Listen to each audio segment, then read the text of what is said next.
কষ্ট বেশি। আমরা সবসময় পড়েছি, দেখেছি, শুনেছি, নিজে উপলব্ধি করছি। আর এই তো হচ্ছে কথা। তো বুদ্ধির একটি কথা, একটি কাক, সে তৃষ্ণার্ত কাক কিন্তু কি করেছিল? জলের জন্য ছটফট করেছিল। তার তৃষ্ণা পেয়েছিল। সেখানে কিন্তু কোনো জল ছিল না। হরে কৃষ্ণ, কৃষ্ণ হরে কৃষ্ণ। তো জল ছিল না। সেই কাকটি কিন্তু ছটফট করে ঘুরে বেড়াচ্ছিল। কোথায় একটু জল পাবে? তো একটি কি করলো? বুদ্ধির পরীক্ষা দিতে কিন্তু আমাদেরকে মানুষকে এইরূপ করতে হয়। তো এটি একটি শিক্ষামূলক ভিডিও। তো তোমাদের সামনে এনে হাজির করলাম। তো যাই হোক, তো বুদ্ধির জন্য মানুষকে এইভাবে তৃষ্ণার্ত কাকের মতো মানুষরাও কিন্তু তৃষ্ণায় ছটফট করছে। বুদ্ধিতে যদি চলতে পারে তাহলে তৃষ্ণা নিবারণ করতে কিন্তু আমাদের সময় লাগবে না। তো আমরা ঘরে বসে থাকি, YouTube দেখি, YouTube চালাই, WhatsApp করি, Facebook করি, কিন্তু নিজে কিভাবে এগোবো, এই নেটটাকে কাজে লাগিয়ে কিভাবে এগোনো যায় সেটি কিন্তু আমরা কেউ বুঝতে পারি না। তো যাই হোক, তো তৃষ্ণার্ত কাকটি কি করেছিল? জল খাবার জন্য ছটফট করেছিল। তখন কি হলো? তার সামনে একটি দেখলো কলস।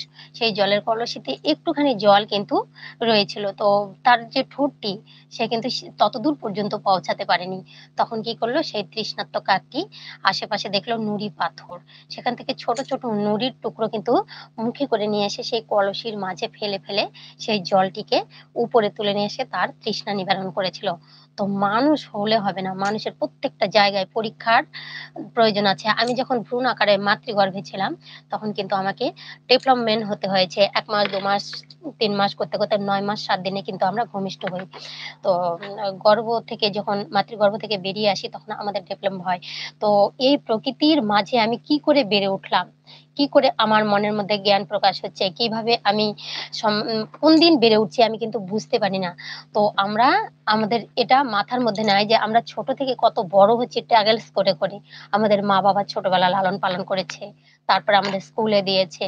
সেখানে পড়াশোনা করতে হয়েছে। একটার পর একটা ধাপ পেরিয়ে কৈশোর আসলো। তারপরে তোমার হচ্ছে যৌবন, যৌবন আসলো। তারপরে আমাদের কি হলো?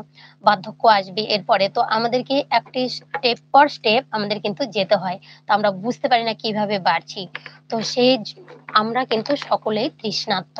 তো এই পৃথিবীর মাঝে আমাদের বুদ্ধির অভাবে কিন্তু আমরা ঠিকঠাক কিন্তু চলতে পারি না। তো এই তৃষ্ণার্ত কাকটি যেভাবে জলের কলসি থেকে একটু করে একটা করে টুকরো যখন পাথরের টুকরো তুলে নিয়ে এসে কলসিটা ভরাতে হয়েছে, তারপরে এক টুকরো জল পেয়েছে।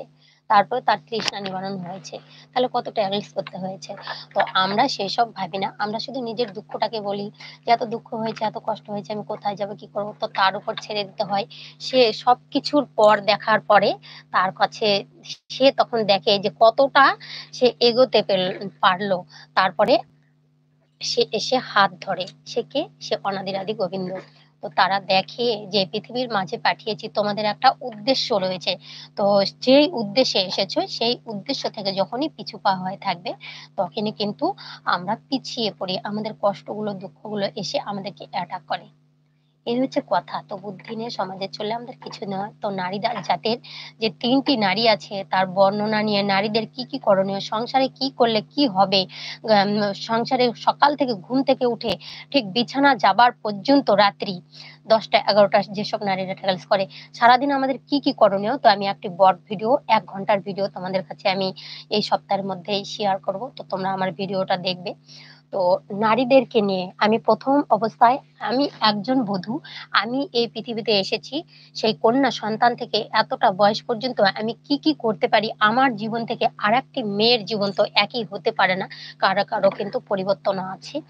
তো আমাদের জীবনে আমরা কি করে এসেছি, নারীদের কি করণীয়, তো এই কর্তব্য করণীয় আর আমাদের সংসার কিভাবে বেড়ে উঠবে, আমরা স্বামীর বাড়িতে কি করতে পারি, তো সেগুলো নিয়ে তোমাদের সামনে সপ্তাহের মধ্যে একটি ভিডিও আমি বট ভিডিও দেব। তো সেটা লাইভ করব না, আমি কিন্তু বট ভিডিও করব। তো বন্ধুরা তোমাদের কাছে অনুরোধ করব, আমার যত সাবস্ক্রাইবার বন্ধু আছে সবাই কিন্তু আমার সেই ভিডিওটা দেখবে আর অনেক শেয়ার করবে।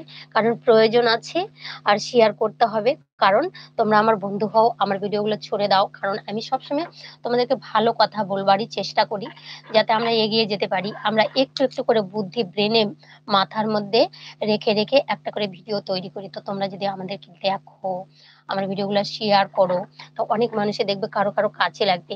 কথাটা নাও সাজিয়ে বলতে পারলে কিন্তু কথাটা যদি মন থেকে চিন্তা করা যায় কথাটা কিন্তু ঠিক। তো সেসব ভিডিও নিয়ে তোমাদের সামনে হাজির হব। তো আজকের লাইভটি এখানেই রাখছি বন্ধুরা। তোমরা আমার ভিডিওতে যদি কিছু বলতে চাও তাহলে এখনই বলো।